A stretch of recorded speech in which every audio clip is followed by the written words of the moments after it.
Our guest today is S. Vijay Kumar, co-founder of the India Pride Project, which is working to stop theft of Indian heritage, a loot of Indian temple art. Vijay, tell us, how did it all start? First of all, thank you Rahul and Piyush for spending time and hosting India Pride in Delhi this April. And it was a great event we had at the press club. And as you know, we are all sons of the soil, though we live abroad. So the heart is still Indian, the passport is still Indian. And as you see from the passport, every time I pick it up, I look at the lions. And we would like to see India back to the roaring lions. Not just make in India, but stay in India. So it's been quite a while since we, as a small citizens initiative, have been working at highlighting the problems, the loopholes, and the apparent disregard for protection of cultural sites in India. And our road has been thorny over the last 10 years, where we've worked at documenting temple sites. What started off as a small hobby, blogging, a couple of friends went into writing historic fiction, a couple of friends went into reading actual inscriptions. And slowly as we started moving along on this journey, we realized that what little has been documented in India was not actually presented in the sites that we went in. So just imagine, we have covered a very minuscule percentage of heritage sites. And even in those published works, the pieces that were celebrated and found good enough to be featured in these research papers, catalogs, publications, and these kind of books were not there when we visited the sites. And when we inquired about, people were not even bothered to come back to us. There was no theft reports. Nobody actually knew where these sacred objects were. And that's when we realized that there is some gap, something is wrong. And instead of waiting for somebody to just come up and do it, we as a small team said, let's see what we can do. And that's how I think the genesis of India Pride project was formed. But you started many years ago. I believe you have an interest in documenting temple art, and there was a case of serendipity. So could you go back and share what your hobby was, and when did you form that hobby of documenting temples? And see, I was always interested in temple art, not just Hindu temple art, anything that was beautiful. As we are young, we all had ambitions of becoming painters, artists, and it took a long while for me to realize that I will never be a match for my ancestors. So then the easiest alternative was photography, which that time was an expensive hobby, not like today. And I used to go around all these amazing sites back in my hometown in Tamil Nadu, and then what was really surprising for me was we had these amazing monuments with stunning works of art, and there would hardly be one visitor, two visitors. And even those that are currently under worship, people would just go inside, place their demands before the Lord, pay their fines or dues, hoping to reap their fixed deposits at the end of the time and come back.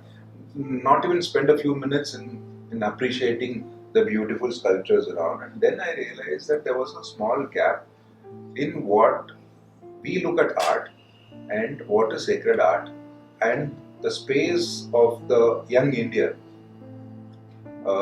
was lacking in art appreciation. I'm not saying that art appreciation has to be taught formally, but it was not included in our history books.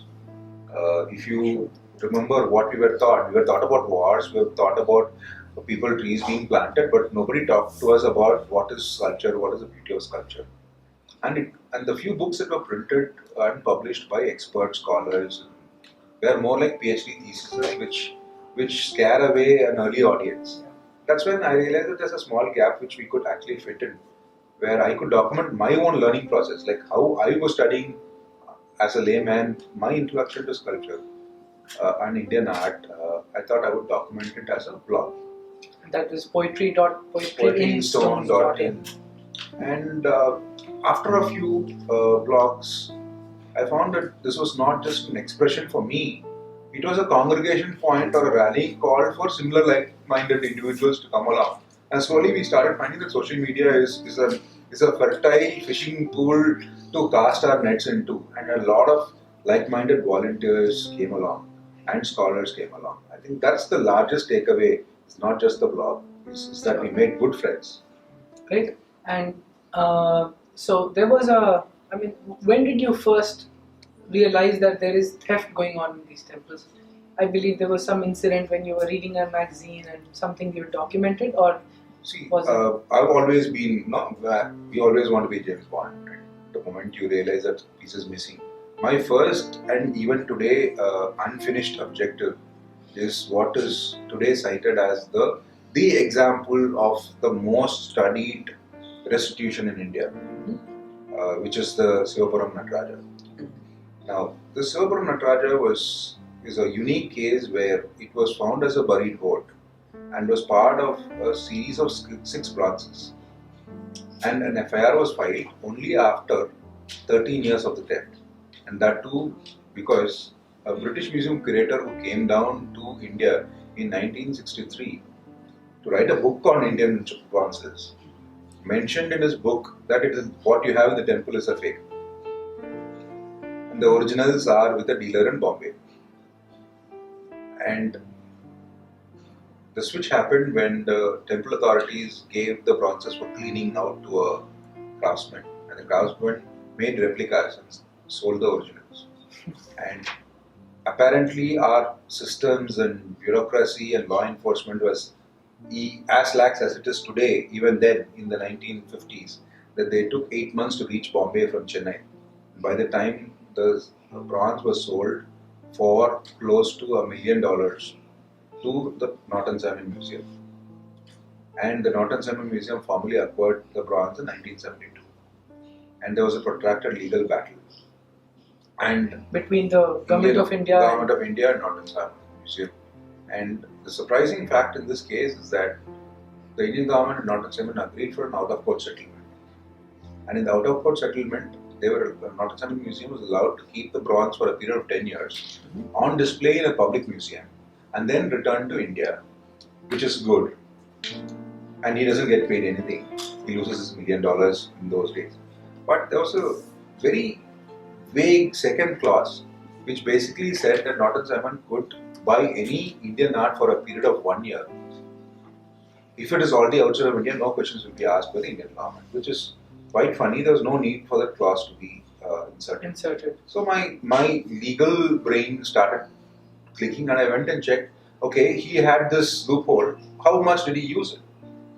And I was shocked to read that he had bought close to say 40 South Indian bronzes and about another 100 odd Indian art in that moratorium period, which include a lot of pieces which were of shady provenances.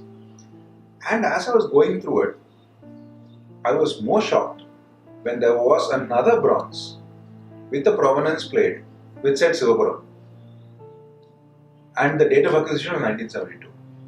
So I was like, you have this Nataraja and then you have another bronze from Sivapuram. You're talking about the Norton Simon All Museum? the same museum. Oh, you were at the museum? Yeah. And you saw them? Okay. So what we did was, I went to the French Institute in Pondicherry, as I normally do, and asked them for the photographs if they have documented it earlier.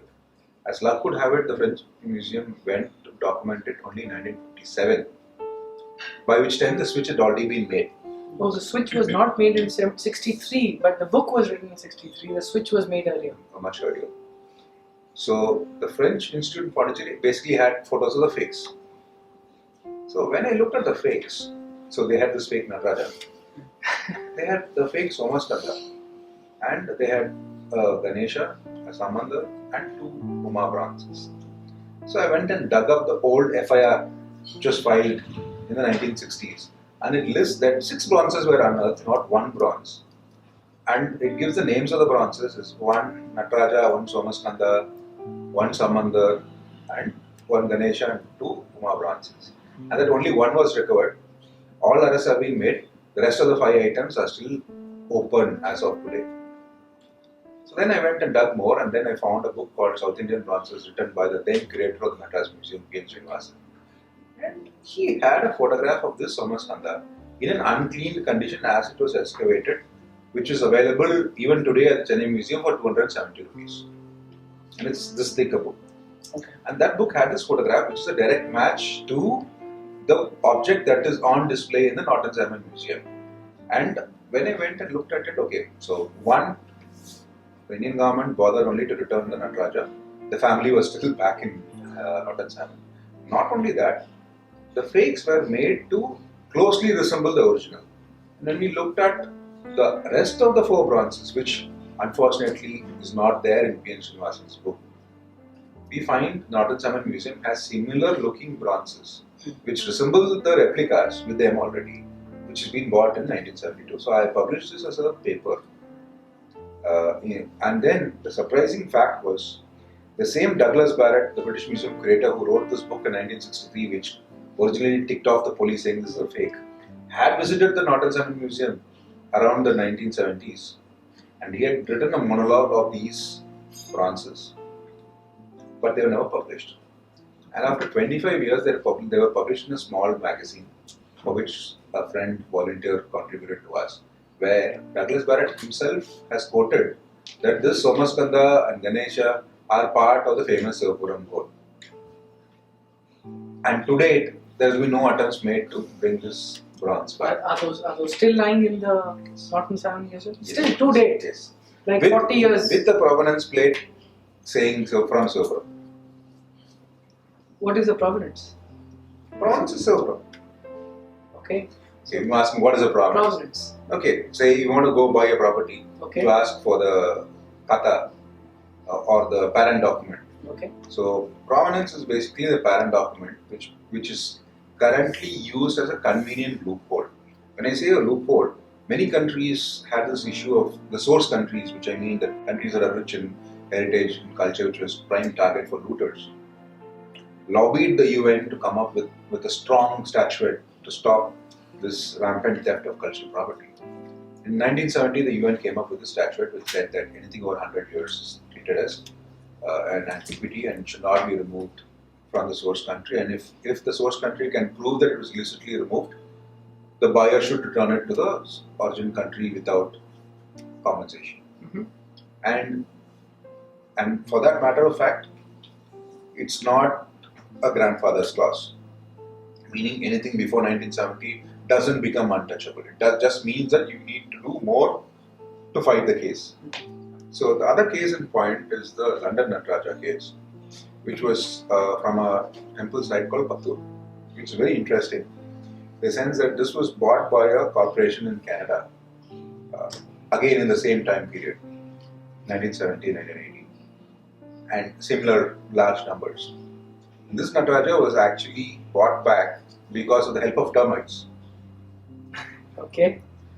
What happened was this was a buried hoard, and you know the buried hoards is a subject that is close to my heart because during the unfortunate events of 1314, when there were raids by invaders into South India, these priests basically tried to protect these bronzes. They used to bury these bronzes for safekeeping. Because they were being They were going to be destroyed. mutilated or melted for gold or whatever.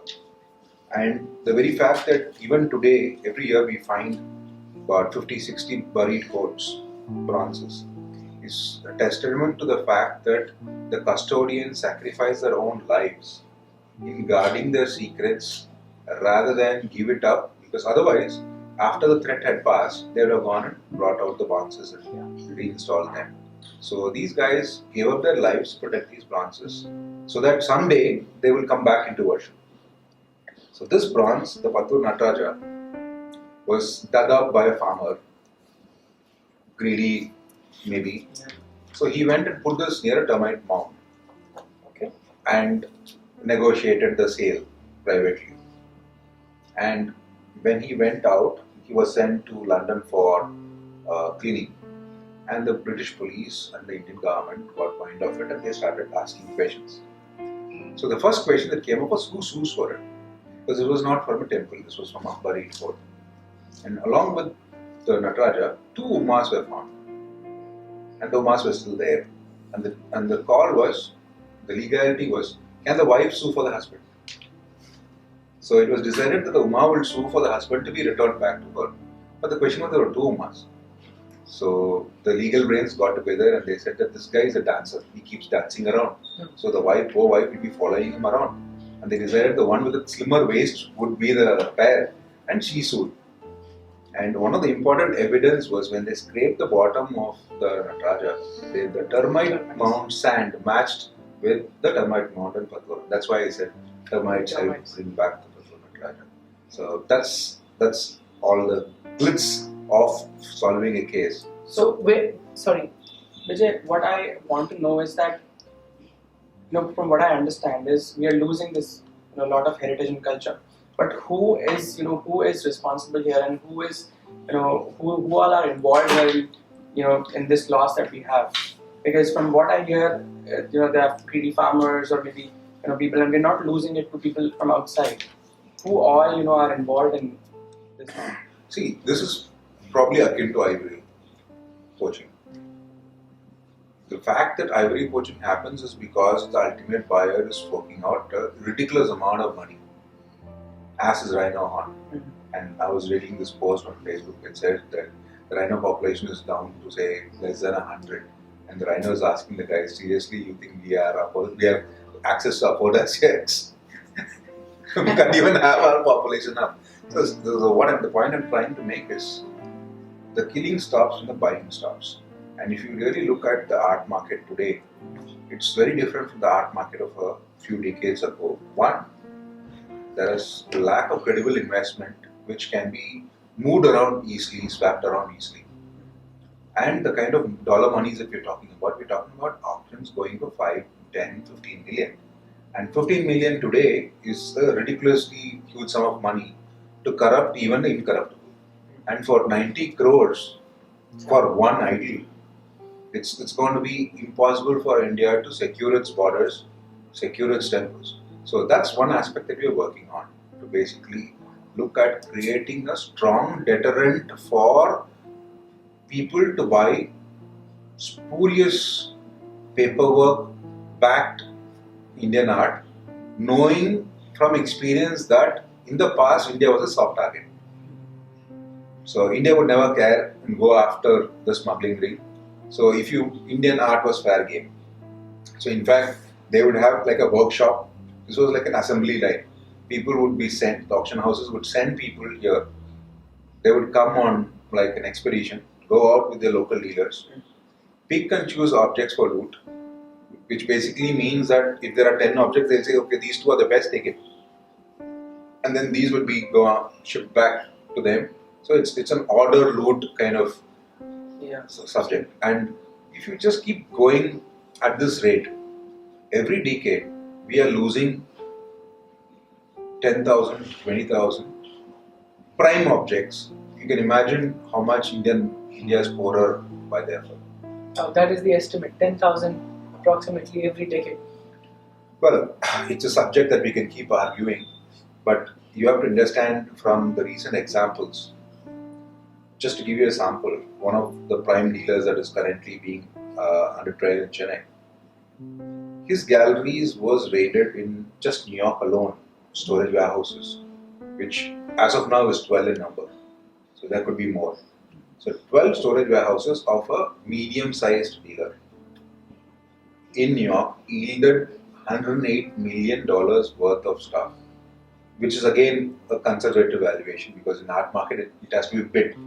So $108 million, 2,650 objects was a standing stock from disclosed seized, and this guy was in business for 35 years. So you can just extrapolate it. This is just one dealer in America. Then there is and a medium-sized one. Medium-sized one, European Union, you have Australia. Then you have this whole private collector market. And how are these people advertising or selling these products on?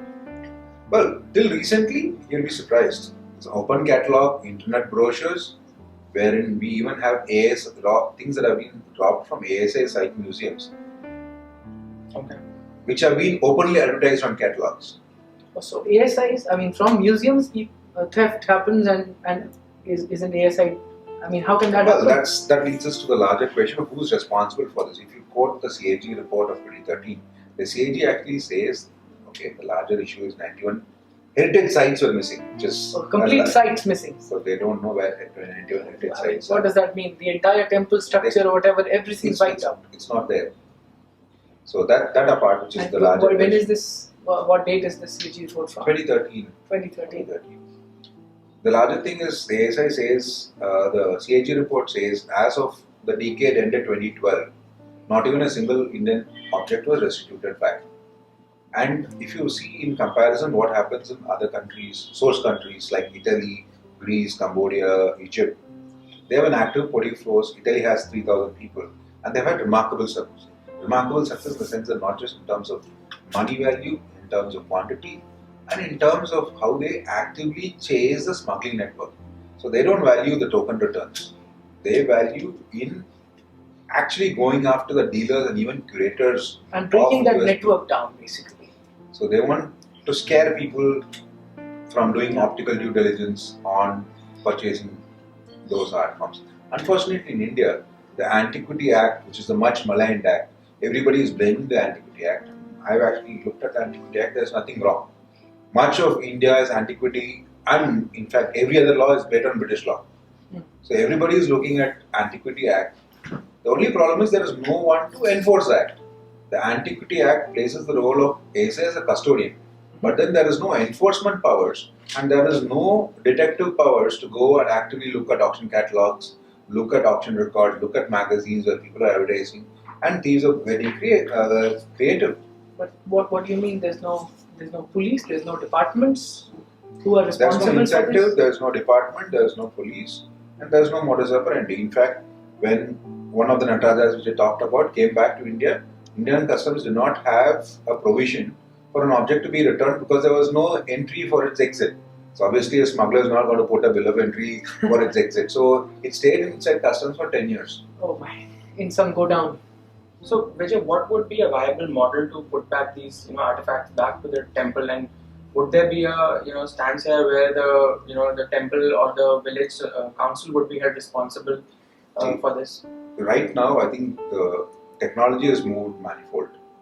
Gone are the days where you have to put idols under lock. Absolutely.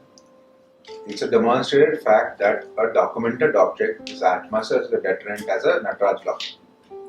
So and today you can invest in 3-dimensional scanners where you can do a full 3-dimensional scannership. So you don't have to necessarily go and say this temple and inscribe it like what they do in restaurants and all that. So there is technology available where we can completely document it, and I think it's high time. In fact, the UN statute basically says that source countries should have a national archive, plus they should also publicize a national theft database.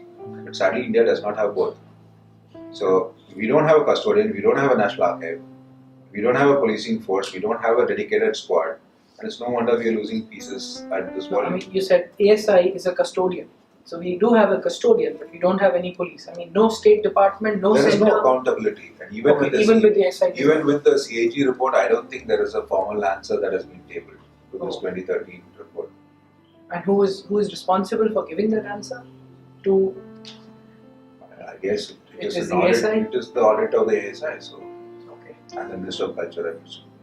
okay. And is this an agenda item in the Ministry of Culture? Well, I'm Especially clear of with my the agenda. present government? So Okay. our agenda is basically going to a larger scale. We want to make sure that these auction houses, dealers, stop looking at India as somebody who doesn't care for its heritage and treat us as jokers. And literally jokers. No? We've got everything with us. We have source photographs, we have objects that have been stolen right in front of our noses, and somebody in Europe is advertising it in an open art show. He's giving television interviews with the object behind him. And sometimes they know it's stolen. A lot of times they probably don't 100% know they it. know it's stolen. Oh, 100%. All the art galleries. Or is it that they sometimes do not know that they are stolen? To give you an example,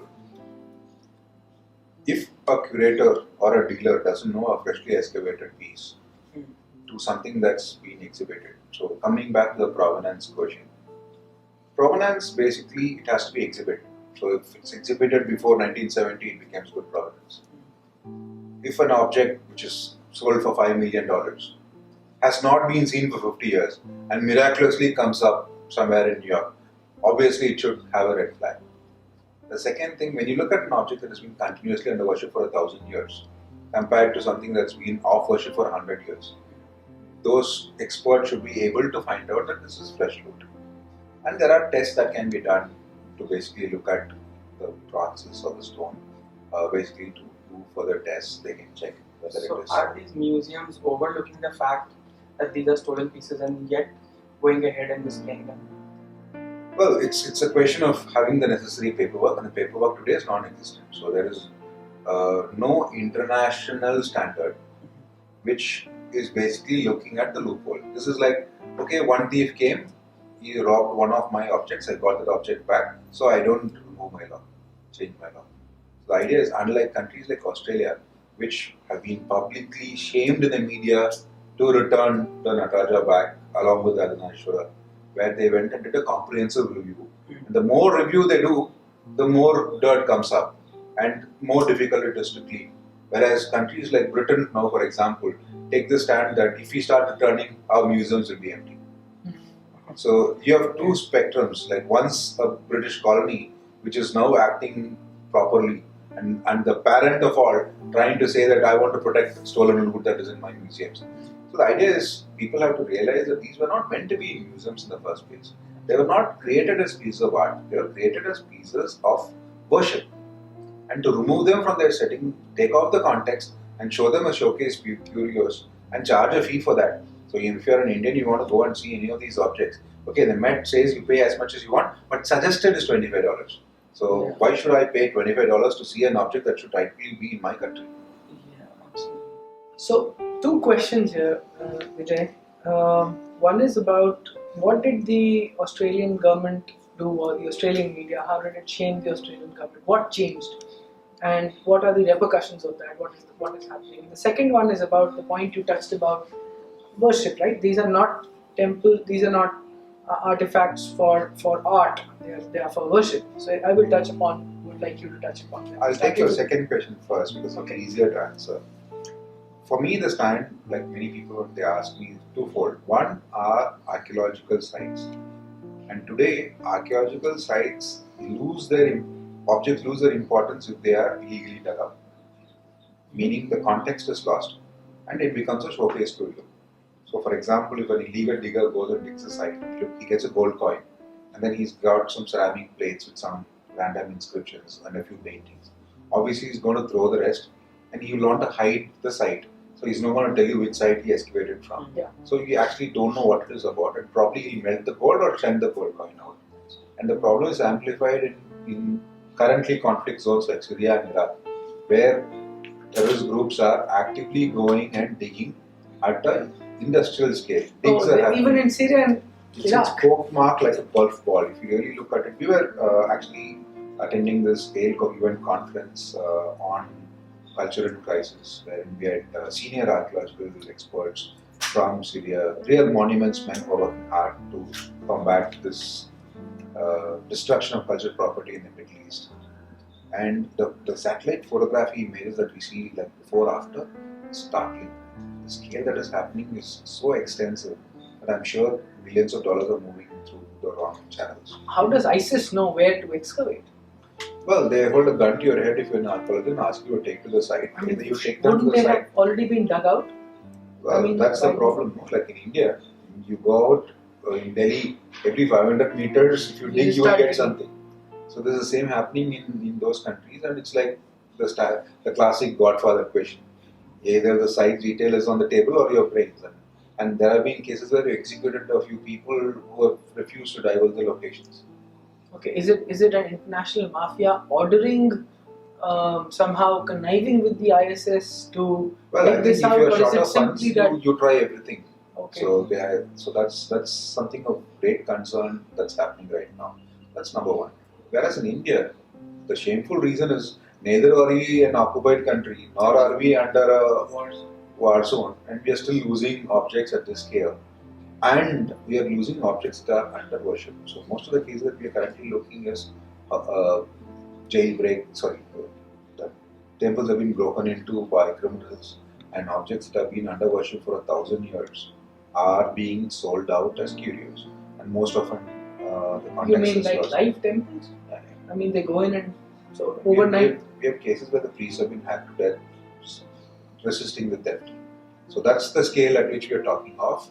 Plus, also archaeological sites. We have sites that are under the UNESCO protected list, and all these, like recently Rani Ki Vav, and we have traced objects that have been looted from Rani Ki Vav as well. So a lot of these are objects of faith, like Chola bronzes, which today command millions in the antiquities market, are considered, and the creators, the original creators and the custodians, denoted them to be bodies of God. That's what they called literally in the local language. They were living deities. So they were living deities, and in fact, they are woken up by singing songs. They are bathed, they are dressed, they are actually wiped with a towel, and they are fed. And then in the night, they are sung to and put to sleep. So they are treated by these custodians as living, breathing gods. And to make them as pieces of art and put a price tag on it is something that hurts very deeply. Coming to Australia, now Australia initially also took the normal stand, which is being defined. In fact, the curator Ron Radford went on record to say that there are hundreds of Natarajas, and you guys don't know if what Nataraja I have is a stolen Nataraja. As luck would have it, the French Institute Pondicherry had a photograph when it was still inside the temple. And one of our volunteers went down to the National Gallery and got us a high resolution photograph. Thanks to technology, we could map every break, every crack at 38 points and put it up as a YouTube video. And said, now it's your choice if you think this is right. And thankfully, You were involved in that? it was my video that went Your out. It was my match. Though success has many fathers. So I'm happy that. Sure. So it has happened that this was up. And this constituted a larger review within the Australian network. And the culture minister asked for a detailed due diligence report on all the requisitions from this one dealer to start with. So when they started doing this due diligence and they put this data up for experts to look at it, and it was rather pathetic. All the 30 objects, even on first look, within half an hour, you know that 17 objects have fake for favor. Like you have dealers, brass shop owners, single room brass shop owners in Delhi, old Delhi, who have been put as people who sold $5 million worth of stuff. And the same names are put like one after the other as simple ruse. If somebody has just applied their mind to say that it cannot be that one dealer and one Sundanese diplomat could actually hoarded $17 million worth of stuff and kept it quiet for 40 years, because all of these have to be dated before the UN convention. So conveniently they come up with this letter pad. So it's all bought between 1969 and 1970 by this diplomat, and it left India and nobody thought about it. It was bequeathed to one of the dealer's girlfriends, and incidentally she's been charged with in the US court for providing fake provenance. So all this worked together, and Australia realized that they have a problem and they took these objects of display. So apart from the two that have been returned already by Abbott, once this Which video is the went out, Nataraja and the Vidrachalam Ardhanarishwara, the larger question is, for 2 years these objects have been off display, meaning that they realize that this is stolen loot and we no longer, and we've managed to find robber photos where these objects have robbers holding dhotis behind it just after it was looted. Lungi, which is basically your South Indian version of your. So you have all these photographs also to prove that these objects illegally left India. Though we've not been able to trace for some of these items where exactly their source temple has been, which is thanks to the lack of National Archive. But the UN statute is very clear. All you have to do is you have to say that it illegally left India. And it's part of this smuggling network. And the same dealer has given you fake purpose. So the paperwork is false. You have a robber photo, and the museum has taken it off display. And you have a due diligence report which says this is a problematic piece. So all it takes for the Indian government to ask for its return is there on public domain. And sadly, you have not asked for 2 years. And why? If you find the answer, let me know. And what happened was, as we were digging all of the Asian art collections, we came across this Kushan Buddha. It was sold by another dealer, and when we looked at the provenance, it was also optical. And this started alarm bells, and they sued the dealer, and the dealer went for an out-of-court settlement. She repaid them $1 million with the promise or a guarantee to return it to India. So the gallery is paid, the object is off display, waiting to be shipped to India. And nobody is asked for the Buddha as well. Because there is no way because it never left India, so there's no way for it to come back because the law is so confusing. Well, maybe wait for the next Australian Prime Minister to come back and check his plane. But the larger thing is, after this, they appointed a Supreme Court judge in Australia to do a review of the 1,200 objects. Of Asian origin or? Of Asian origin. Of Asian. So which is when we realized that even a small museum in Australia would hold 1,200 objects. And these are cases that keep happening everywhere. And I think the Australian example is one way good, one way bad. One way good meaning, I think it's high time museums adopt fair practices and be transparent in their provenance detail and start working closely with experts to ensure that the house is cleaned up. The second part is, if you start opening it up, they have to be confident that they are going to have a large amount of returns. And that acceptance is yet to sink in some of these so-called encyclopedic museums which consider themselves to be the repositories of world cultures. Without realizing that indirectly they are fueling illicit digs. And through that, all nefarious activities including terrorism. It's almost patronizing that we are anyways taking care of your art which you would not otherwise. Well, is it?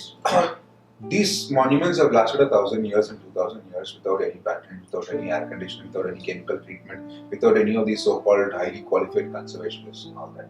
They just need some tender loving care by this priest. And they have survived.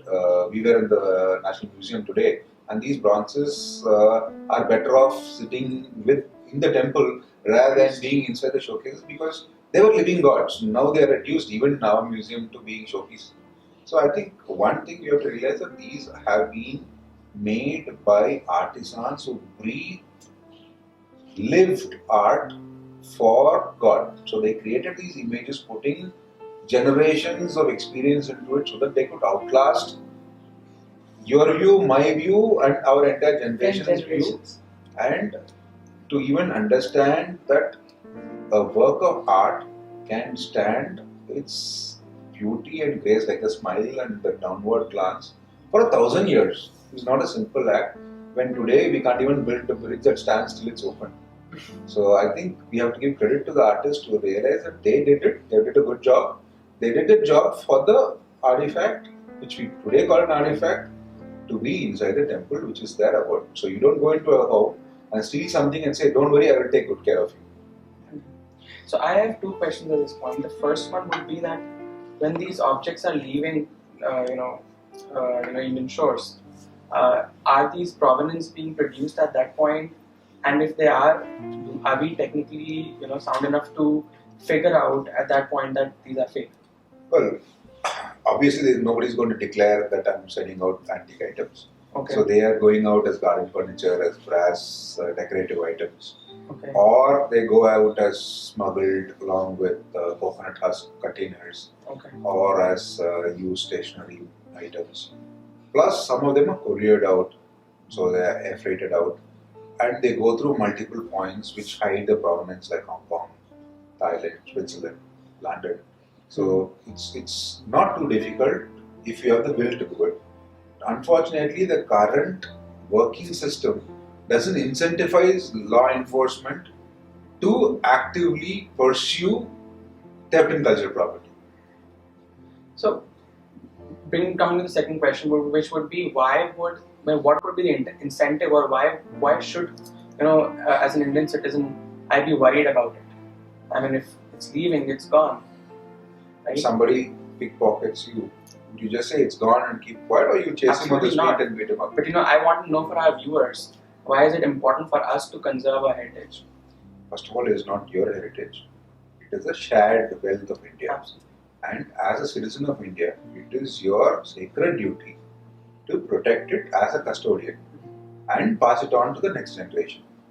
So not only are you not taking care of it now, you're allowing it to be robbed. And what will you tell your sons? To say that there was a beautiful statue here when I was young. Now it's not there. You want to see it? Go to Denmark, go to Los Angeles, then you will see. And this is related to, because they are living gods to us, they are living deities who like you were saying, who are sung to morning, evening, and prayed to. What happens to, well, temples have been sort of have been pivots around which communities have thrived in India. What happens to the impact of such theft on village communities? See, there was once we met with a priest who had lost his main deity, and he was agreed on 2 counts. One, He was didn't know suspected. that it was stolen. No, he knew it was stolen, and he was aggrieved in 2 counts because one, he felt it was a great loss because for generations together, their family had been taking care of the Lord. The second part was there was a hint of suspicion of his culture. On himself. So he wanted to clear the air, and what he was saying basically, roughly translated, would be that maybe all the misfortunes that are happening today to our village, the rains of not coming on time. So you could say it's gullible, a poor, uneducated person talking, but you should understand the power of faith.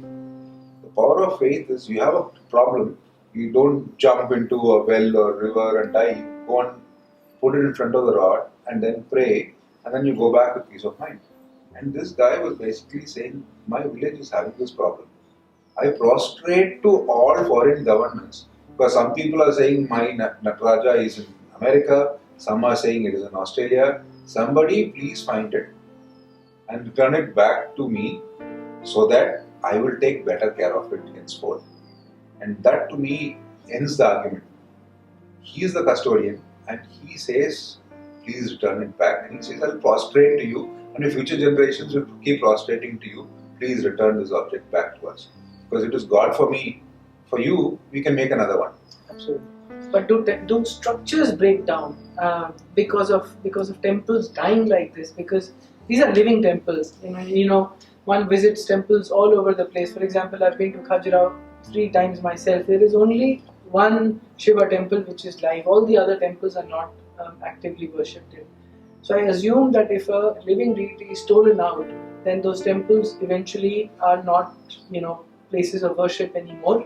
And or community, temples were. See, the legal stand, if you ask me, the Hindu temple continues for perpetuity, meaning it continues to exist. Like for the London Nataraja case, they bought the Nataraja back, they installed it in the temple. Oh, they instituted it. With the ruling that the temple continues to exist. And that is one aspect. So I think we have to understand that taking away the main deity is an act of sacrilege, but doesn't mean that it undervalues the temple in any way. But having said that, a poor replica or a fake, acknowledging the fact that I have lost the original and I don't even file an FIR, and to see my gods being openly auctioned, where people are bidding openly to an object, is something that we cannot accept. Yeah, sure.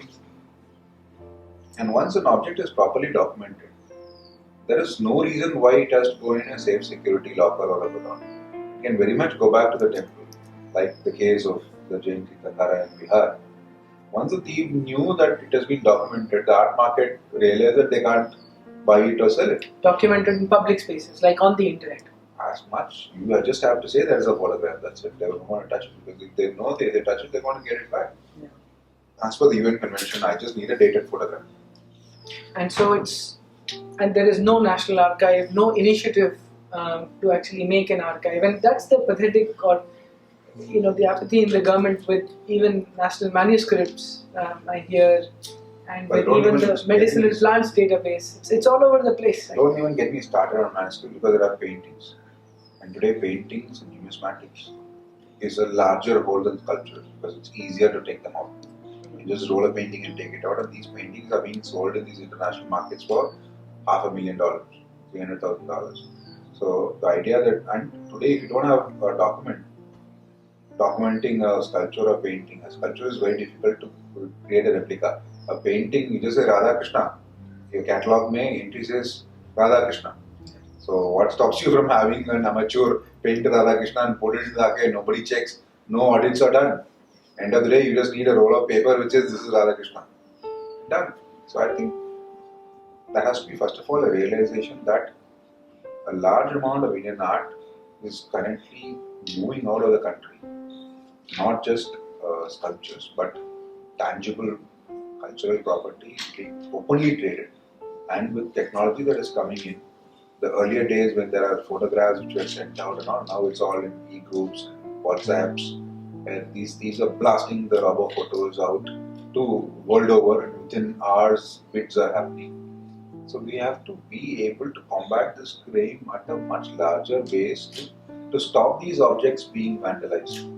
So I think it requires a larger effort, and other countries have taken a lead role in this, which I would expect, and they are willing to share. Like Italy, the Culinary Art Force conducts regular courses free of charge where they discuss their modus operandi, how they track auction houses, and how they use technology to monitor the sale of Italian antiquities in the global art market.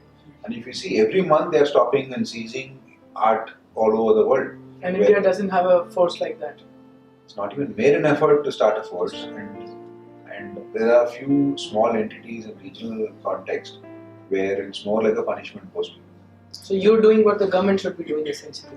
Trying to do at least, and the more we do it, there is a lot of rallying call. But the problem is, we're all doing it our day jobs. Yeah. So we're doing it in our spare time, and there's a limited amount of time that we can spare for this activity. But we're very happy that even though we might not have demonstrated successes during the previous regime, in the current regime we have had clear successes, meaning end to end we have proved where it was stolen and the objects have been returned back, and in fact they have been gone back to the temple sites. And to put a number, we are talking about 7 to 9 that have already come back, and it's not my effort. It's a team's effort. So there have been 3 that have come back from the US. There have been 2 that's come back from Australia, 1 from Singapore, 1 from Germany. So there's a lot of such traction that is happening, and a large number of volume items have been taken off display and have been seized, which are technically the property of India. Sure. And how has this current regime, you mentioned that things have changed, so how is that supporting you? And my question, if you are okay being politically incorrect, how was it not supporting how was the last regime? To give you an example, we've had cases in Switzerland and in Brussels where we approached the dealer who had stolen art and he wanted to return it back to the Indian embassies there. And they were not asked or told anything. And they just did not return because they were not accepted. And till date, these objects have not been returned, number one.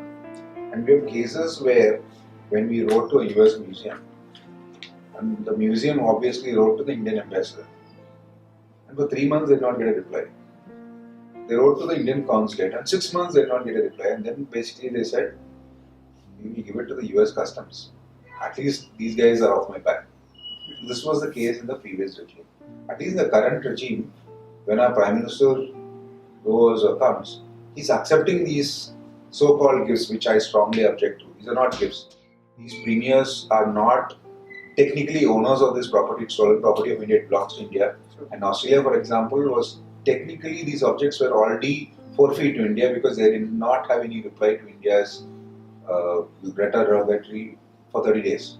So they were technically property of India. So Abbott maybe saved us the shipping costs by bringing it in.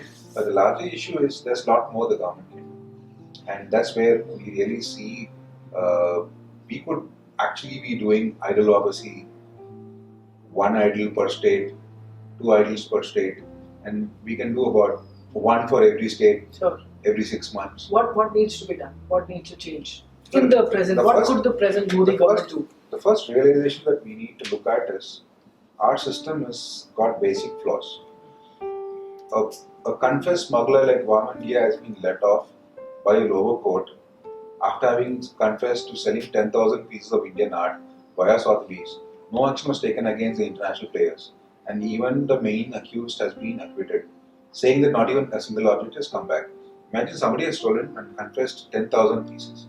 And the Rajasthan police had all the database, had all the basic investigation work done. The ASI submitted his expert report. And then we're not even appealing the case for 2 years. So it sends all the wrong signals to the world market to say that, yeah, India is back to its ways. Number two, you take the case of Subhash Kapoor. Now, we have had cases where we have identified objects that have been stolen from ASI site museums in Madhya Pradesh, in Gujarat, in Rajasthan, and for example, the 15 million Barut Stupa, which was stolen from a private worship site, which was a registered antiquity in 1978. It was stolen, there's an FAR that was stolen in 2004. It's been seized in the US in 2012. So it's been 4 years since an object which is valued, which when it is returned will be the most expensive restituted piece in the world, has been sitting with US Customs for 4 years with no action taken from India's side. And the sadder part is somebody has raided and seized 2,655 objects valued at $108 million. And Subhash Kapoor has been charged with 2 cases for a total of 14 objects. And charged in the US or in No, he's already been Just charged in 14. the US, but in Tamil Nadu, he's been charged with just 14 Okay. objects, 2 cases. Why? Because they want to avoid the paperwork, I presume. Because we have had cases, and it's considered to be a state subject. So everybody thinks in the national media that Subhash Kapoor was somebody who was taken, robbed 2 temples in Tamil Nadu, which is not the case. Kapoor's loot and arms reached all over India. In fact, if you analyze the seized objects list, bulk of it is from Rajasthan, Madhya Pradesh, Uttar Pradesh, from Orissa, from Chandraketuga, we've had cases of Nizam's Alam stolen from Hyderabad, from Bangalore, from Karnataka. So it was a pan-country loot. And this case ideally should be moved to the national capital, wherein all the state governments should be whipped into action to find out which object is mine from where it's looted. Instead, it's been put to the sideline, and basically they just want to close the case. 2 pieces have come back. This guy is already served. He was arrested in 2011. He's already been under trial for 5 years. Maybe he'll get 1 more year and he'll be out.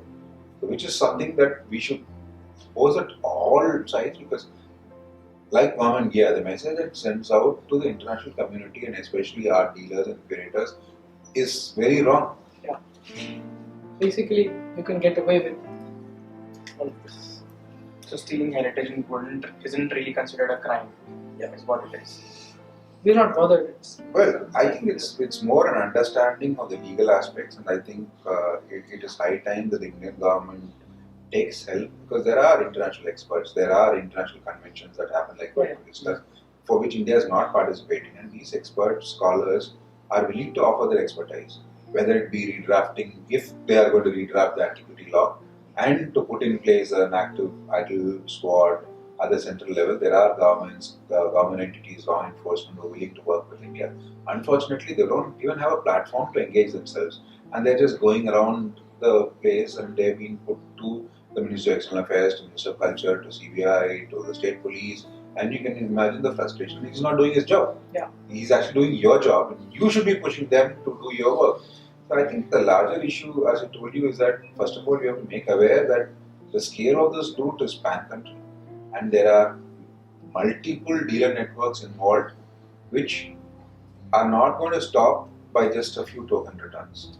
So unless we take a concrete action to dismantle these smuggling networks, go after the banks that are getting their inward remittances, go after the forwarders who are shipping their goods, go after the custom brokers who are filing their documents, go after the restorers who are basically sticking back their hands and legs, go after the expert scholars who are writing their catalogs, including a few Padma Shris who are writing their catalogs. Wonderful.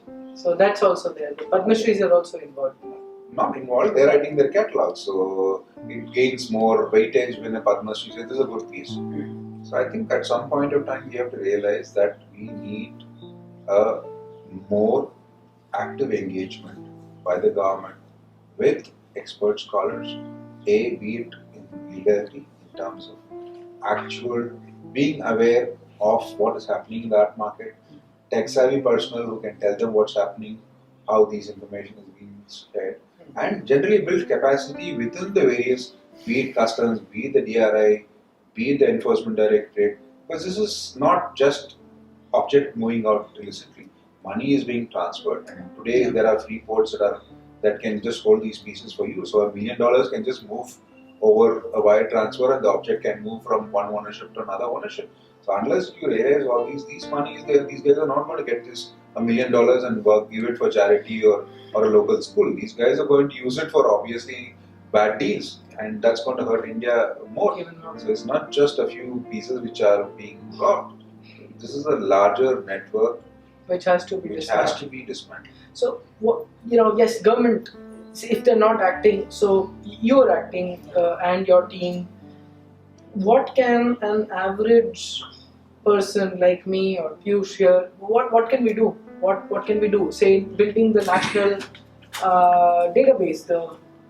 See, the first thing is to be aware of what is around you. Yeah. Sadly, people don't even visit the few heritage sites that are around. And the idea is, if you go there, you take a photograph. You take one photograph with you as a selfie, and take one without you, and just keep it one without you. Probably, if you have a date stamp, it's better, so that at least there is some record. Because half the problems we have in Indian antiquities restitution is we can't find the source page. And similarly, build appetite within the government by tweeting and being active on social media about this problem. If at all you come across any theft reports, make sure, because right now there is a general apathy towards this cause, because people don't realize that there are, in a country this size, you cannot have heritage theft happening almost on a weekly basis, but no record of it. So if you want, somebody asks you how many temples have been robbed, so you have to come up with a guesstimate. Vijay, another question that I had, especially for our viewers, is that in their locale, if they figure out that something has been stolen, how do they go about it? See, the first thing that we need to be clear about is we are only assisting law enforcement. The first thing you need to do is report the theft. Okay. And to report the theft, you need to have a photograph. And the main problem that we have in most sites is they don't have a photograph. And in temples and active worship, most likely they discourage photography. Okay. And even if they have photography, they have all the ornaments and the clothes and all that. So my first request is for the temple authorities and the site guardians to at least take a photograph and keep it with them. And if possible, make a copy and give it to the local police station. Sure. If at all there is a theft, at least you have the photograph, number one. And if these so-called custodians fail to do this, as local citizens, if you have a theft report, go and try to lodge an FIR. Okay. And if they don't do that, go to the media. Okay. And once you have this FIR and a photograph, you could probably get in touch with us on our Twitter handle. Okay. Or if there is a media report where there is no FIR filed, you could probably tweet us with the media link to the media report, then we will follow up on that. The idea is to first of all record that such a theft has happened. Because in the past we have seen that it's been dismissed. Our claims that there are so many stuff that's been looted, there is not even a theft report. And it's very easy for people to say that there is no FIR, there is no theft report, so everything is hunky-dory. So the idea is for volunteers who are looking at this to know that this is your project, it is your village as well. Absolutely. And if something that is stolen, we can help in the phase 2. So we don't replace the current setup. We will only assist. And you can rest assured that if it is escalated to us, we are the watchdog. And we will ensure that at least that piece is not openly traded. That's number one. Number 2 is basic awareness. To go to a thing in why photography and archive is important. Currently, they are searching a hill in Madurai. Okay. An entire hill has been quarried, and that hill unfortunately had a 3rd century BC inscription. So that's how lax our awareness is, and we have to wait for the entire hill to be quarried. And today, the government is doing an inquiry and they're searching for a photograph of the hill that is not there. So the idea is A, we shouldn't have allowed quarrying in such a site. B, we should have at least photographed the destruction as it was happening so that we could have stopped it. At least now book the criminals who have done it. And we have failed basically in all these 3 instances. So the idea is, and a larger effort which I want to talk about is one of my friends in Madurai again. And they are doing this project which is called a Green Walk, where they encourage people who have gotten tired of visiting malls and shopping complexes, basically to take time off on a Sunday morning, where people would probably come on their own vehicles and they locate a site and they just get there and probably have a small meal together, get an expert scholar who are today looking for such activities to do short talks, and get them to talk about that object. Bring your family along, bring your kids along, so that you go down there, at least you are passing the responsibility to the next generation. At least there is a record that you are there and you have been to those places. A little bit of tourism happens. You would at least have a chai pani nearby that site. So the villager at least knows that he has got something of value in this place. So I think that kind of citizen initiative can easily be replicated. And in fact, these guys have done their 60th trip, which means for 60 months they have religiously done this. And there is so much to do. And the last time I was there, we had 330 people climb up a 2.5 hour trek to see this 3rd century BC inscription, which basically talks nothing much, but that a sugar merchant and a salt merchant got together to create a Jain bed for a Jain monk. But it is 2300 year old and it talks a tongue that I can read. So that's something that I have a lot of identity with. And today that lack of identity is what affects us very deeply, because if there is something untoward that happens on the road, today you just walk away. You have broad light, daylight murders that are happening and people just walk away. Harassment that happens, people just walk away because you don't feel that it's a problem. Because we are raping a culture which is not even 400 years old, wherein you were basically creating monuments that are standing to this day, when these guys were basically relieving themselves in the open and using grass as toilet paper. Our guys were already building tall temple towers. So our culture is much more deeper than that, and that's where I feel that the sense of Indianness will come when you realize what a great culture and tradition that you come from, and the valuation. And to quote you an example, which is not from India, I was in Luzon in central Vietnam, and central Vietnam is a place which is very difficult to access even now. And in the 4th century, a local king converted to Hinduism, and he built a temple for Shiva, and he called himself Bhadravarman. And he created a temple for Shiva and installed a Shivalinga in his name as Bhadreshwara in the 4th century in central Vietnam. And he inscribed there saying, "To my future generations, this is my endowment to you. It is your sacred duty to ensure that you take care of this endowment. In the case you don't take care, all my sins will add to you. And if you take care, your good deeds are with you." I think we should replicate that model here to say that A, this is your ancestral treasure, and it's your duty to safeguard it, and to feel proud that you belong to a nation that has a written, probably history going back millennia, a oral tradition that goes back even older, and that's the kind of pride that will come back to each one of these villages where we restore these treasures that come back to India. And that to me is the largest goal, is to make sure that people feel proud that somebody stole my object. I didn't let it go lying down. I fought, I got it back, and I have restored it back, my temple back to its former glory. Now, Vijay, when you say that we've talked like tens of thousands of artifacts going missing, we definitely need in the meanwhile that there are no processes in place, we definitely need more volunteers. What does it mean to be a volunteer for IBP? Well, you have to feel strongly for your culture. You'll have to have a sense of belonging to India. Belonging to India doesn't mean that you just share a few Facebook posts, Absolutely. retweet a few stuff and think that you've contributed to the cause. Though it does add to the cause, and that's thanks to it that Bring Home Our God is trending. But the awareness building has to reach the right ears. So we would like, first of all, for you to understand what the project is about. So read about it. There have been countless media reports where our work has been covered. There are actual restitutions that have happened, and several museums have taken their items off display. Plus, we are also working on reporting thefts and all that, and how reporting thefts have solved crimes. The next step basically is to ensure that we form a volunteer database where people sign up with their skill sets. So maybe you are good at photography, you would be good at documenting sites, writing about them, because there is such a wealth of information that is available, dispersed all over the land. So we need everyone to take ownership of their own sites and then come up with some sort of basic documentation, which involves today with the modern phones, you have a GPS linked photograph, so that takes care of half the problems. So all you need to do is have a site to upload it. And today we are talking to a few IT majors to come up with this bare platform.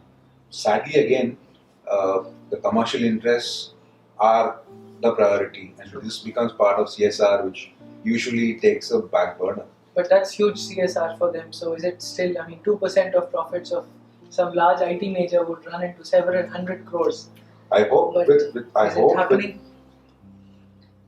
Are you close to? I'm optimistic. Okay, but these conversations have been going on for how long? About a year and a half. Oh, but that's a lot, right? And no decision sort of. No, the prototype is still work in progress, but I think today's technology, I would say that the technological advancements are keeping pace of our work. So half the activity of visual matching is all done with say technology now, which takes the hard job of curating an archive, which is the hardest job. See, assembling together 100 people to take 1,000 photos is no big deal. But to be able to catalog it and have it in an archive is the larger problem. And I think today we have to leverage technology, and that's why we need techies like you and Srijan to maybe take on an active role in advising us what is the best way to go ahead. But I think it is the government's role. Whatever we do as Citizens Initiative, end of the day we need to have the blessing. And with Digital India, I think it is high time that this is taken as a priority project. And the universities have to support it. Today, colleges basically have very slack focus on cultural heritage. And what stops them from giving a few accreditation points for a week of documentation efforts done by a team of volunteers? I think this is something. Number two, short courses. One of my colleagues in this business, Dr. Donna Yates, came up with an online free course on future learn on antiquities trafficking, and 11,000 people signed up all over the world. It was a 2-week course.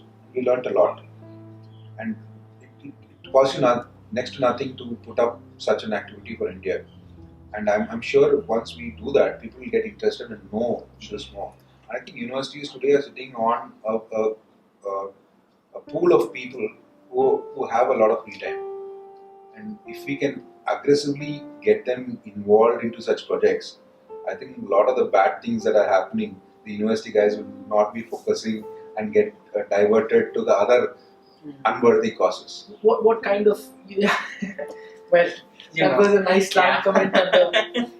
Okay, so what kind of colleges are you talking about? I mean, are these art colleges, or are there actually colleges in India which deal with? I have no formal qualification in art or history, and to me, an art object appeals to me because these objects were fashioned by craftsmen to appeal to everybody. Sure. So if you tell me that a person can see a Chola bronze or a Khajuraho piece and be happy, which is what it is supposed to be, he is as much a candidate as a PhD scholar. Sure. So to me, I think any college or any school for that matter should encourage visits to these sites, use it as a curriculum. Magazines or media should promote context instead of just going modern art. They should have heritage themed art contests, painting competitions, elocution competitions on that, which will force the first step. See, the problem is people are not aware, because I'm sure if somebody takes them there and shows them that, they will get interested. That's what is lacking today, in the sense that we are not aware of the beauty, inherent latent beauty, and the depth of our civilization. So people hardly ever visit an Ajanta and Ellora. So, and people rush to Bangkok. Yeah. And so, sorry, just staying on the point about creating this National Archives database. Is it only a database of heritage sites, temple sites, and the sculptures within them, or is it actually connected to, like you're saying, documenting Ajanta Ellora as a tourist destination and then allowing documentation around that? I mean, are you seeing a commonality between the two, or are they two separate? I have this problem in quoting Ajanta Ellora because I think there are enough books on Ajanta and Ellora, exactly, or the Tanjore Big Temple, or the Taj Mahal for that matter. I am focusing on the fringe sites where there is more beauty in these isolated sites, and wherein the ASI or the government or the local bodies are not putting resources to safeguard. Half the time when you go there, there's no custodian, there's no keys. Oh, You yeah. have, you have to jump over the fence. Correct. Or you probably go down, the farmhand will have the keys. The idea is why? Because nobody visits them. So, in fact, when we go to some of these sites, we have to take a bucket of and a broom to sweep the bad droppings. So that's how bad these sites are for upkeep, because nobody visits them for months together. The idea is like the Green Walk initiative I talked about. First of all, you have to popularize these visits and make it a viable alternative rather than hanging out in shopping malls or cinema hubs. So the next step that we need to look at is building a cultural map and a cultural atlas. A cultural atlas which is GPS tagged, because you are going around near a place. And if your GPS says there's a heritage site which is like 3 kilometers away and you have an hour, you'll probably go there. Yeah. Rather than you don't have anything. So that is the kind of initiative that can easily be done in today's technology. It takes, in fact, I have a couple of friends from Switzerland or America who have probably visited more heritage sites than most scholars in India, and they've already got these GPS tags in. So the idea is to see if we can leverage this to encourage people to visit these sites. I think that is step number 2. 3 is, once we develop this archive, even as a citizens initiative, it can be handed over to whoever is interested, maybe if not the Indian government, which I still am optimistic about, to an university, favorably in India or abroad, who would want to give it the sanctity, because if I have an archive, it is not going to get the legal sanction. Absolutely. So we need to house it in a place which is reputed enough, which is the larger problem. And how we utilize this is something that can be discussed with technology, because today there are a lot of scholars who are coming to India to study and they don't have access to these sites. And today with the high resolution photograph, we don't have to actually be on the site to study these. So we can easily curate these once we have this database up and running. It's very easy to curate these objects. I have another question that I've been thinking about, which is, we talked about how Australia has done something to, see their due diligence part, to see if this is, artwork that was stolen or there was something that was stolen. It's not just due diligence. They've done a comprehensive review of their acquisition policy. Okay. How many other countries, say US, has US done anything about it? Something in the Europe that's been done about it? Europe is a black hole. Just to add to that, which means that, to your question, that Australia is actually putting fences around any stolen artworks coming into their archives. Is that what you're saying? They're reviewing their policy, the Australian Art Museum. Earlier, to quote it again, it was optical due diligence, meaning you need 3 papers. As long as those 3 papers are there, you can buy it. And you can buy it for millions of dollars. Now they're coming up with a more stringent way where they will pre-vet these pieces before passing through. And I think there's nobody who's going to buy an Indian art piece in Australia for at least the next generation so far. Wonderful. So I think they've lost enough money, close to 40 crores so far, and another 35 to 40 crores in the pipeline. So you're talking about $1 million, about 100 crores from Australia that will come back to India About shortly. 15 odd million dollars. So the next step, unfortunately, has not happened. And we've not been able to replicate the same amount of success in Europe, because Europe is a black hole. Okay. And we've had cases where in Brussels, Switzerland, and London, where still we have not been able to influence public policy because the law enforcement and the media have not been as supportive as has been the media in Australia. So, Vijay, what about the US? See, when Kapoor was arrested by an Interpol notice in 2011, a general directive was sent out to all museums and collectors saying, review your purchases. And having said that he was in business for 35 years in Manhattan, and I'm sure a lot of museums had this. Unfortunately, most of the museums, in fact, no museum came up on its own to declare its stuff, even in the US, which is quite surprising, because given the general opinion about USA, we expected many museums to come up because we already had the background data of museums that had Kapoor stuff, both as purchases and as gifts. So we went and dug deeper to find that Kapoor had actually donated millions of dollars to museums. which makes no sense to me. When a dealer is selling a piece for $700,000, the same year he's giving a gift for $1 million. Along with that, he gives 200 objects of terracotta from Chandraketugarh. So these are things that are still we need to understand the complexities more, because there are tax angles where there are tax breaks that people get if they gift an object. But if you ask me point blank, nothing has happened in the US voluntarily, which is quite surprising. Unlike from our side, we've been pushing and we've been successful in, for example, the Alinga Murthy returned by the Ball State Museum, the Toller Museum returning the Ganesha and the gifts back, but not back to India. They have given it thanks to inaction from the embassy side. They've given it to US Customs. The Honolulu Museum of Art has returned objects. So these are all objects that have been given in lieu of India to the US Customs, which will hopefully come back. There have also been one instance of a good sign where a private dealer voluntarily gave up one of the bronzes belonging to Tamil Nadu, which is, I think, the first time where a dealer on its own has come up and given something. And it's going to happen more because people know that we have access to data, and the best they can do is probably have it in their bedrooms and not go and show this anywhere. So this is going to be, but we don't want to restrict it just to the Kapoor items. I think the US, especially the US and Europe, has to do a comprehensive review of its acquisition systems and be open about the provenance, because right now no museum is open about the provenance. So be it in Southeast Asia. So like publish the provenance actually. What is where wrong? did you get this? Absolutely. Put up the document. You have nothing to hide. Why hide? Yeah, absolutely. And you are, most of these museums are government funded museums. So you are using taxpayer money. Exactly. So it is your moral obligation to put up this data. So is there any UN provision, or is the UN working on some lawmaking for doing this? see, the thing is, there is a big lobby. So you have this collecting lobby and you have these encyclopedic museums which still think about partage, which instantly means that you help in excavation, you get to share a piece of. So these are the colonial mindset, saying that they are the world repository and they need to have it there. So it is very difficult cartel to break, because these museums technically have $1 million budgets. And people sadly don't realize the cultural impact and the spiritual impact of these objects, because as late as last week, people didn't realize that these were objects of worship. So the idea is, people think that it is fair game, it's an object of like a curio, they buy it and they trade it. So I think there is larger realization.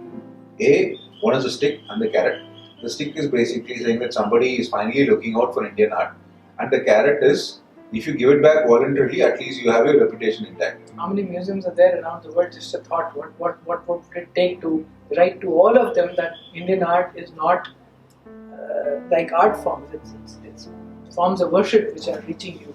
See, I wouldn't want to brand all museums as that, because there have been few museums and curators who do support our effort, and there are some museums who have been genuinely cautious in dealing with these dealers. But the second point is, museums buy a lot of stuff and they accept a lot of gifts, and these gifts and objects are in storage, including museums in India. So one way of curbing this theft is to come up with a very, very robust scheme of long-term loans. So why would somebody want to buy a Nataraja with a dubious provenance, with an option clause to say that if anything happens, I'm going to lose this 5 million? If the Indian government were to give, like the major museums, you have this Nataraja with you, keep it for 10 years, pay me a token sum, not a dollar sum, and use that to conserve heritage, because otherwise it's lying in our gardens. So give an object. Which one do you want? Give one per state, or even whatever we are seizing, they can rotate it. So these 3,000 objects that have been seized from Kapoor, they can be rotated around the world, so that at least becomes property of India and is distributed among, because these are objects that have been sold and bought. So museums want to exhibit it. So instead of bringing it back to India, if they are not objects of worship, like architectural fragments which we don't know where they are stolen from, and the objects that are currently in ASI storehouses and warehouses, they can be given as active long-term loans, not permanent loans or permanent gifts. I think that is a viable option to cut demand for Indian art.